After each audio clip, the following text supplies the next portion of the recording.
Senior journalist Kommineni శ్రీనివాసరావుకు supreme court big relief దక్కింది. వెంటనే కొమ్మినేని శ్రీనివాసరావును విడుదల చేయాలని సర్వోన్నత న్యాయస్థానం ఆదేశించింది. కొమ్మినేని అరెస్టుపై దాఖలైన పిటిషన్ను న్యాయస్థానం విచారణ సమయంలో కీలక వ్యాఖ్యలు చేసింది. కొమ్మినేనికి బెయిల్ మంజూరు చేస్తూ తీర్పు వెలువరించింది.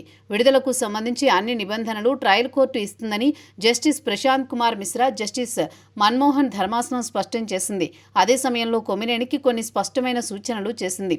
ఇంకోసారి ఇలాంటి వ్యాఖ్యలు చేయొద్దు, ప్రోత్సహించే విధంగా ప్రవర్తించవద్దని ధర్మాసనం హెచ్చరించింది.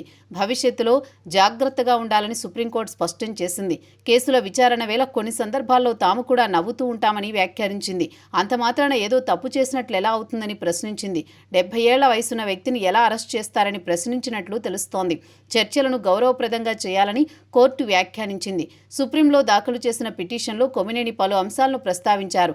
41A నోటీసులు ఇవ్వకుండా అరెస్ట్ చేశారని పేర్కొన్నారు. లైవ్ షోలో గెస్ట్ చేసిన వ్యాఖ్యలకు యాంకర్ ఎలా బాధ్యత వహిస్తారని ప్రస్తావించారు. కొమ్మినేనికి ఎలాంటి నేర చరిత్ర లేదని వివరించారు. మీడియా గొంతు నొక్కే ప్రయత్నం చేస్తున్నారని పిటిషన్లో ఆరోపించారు.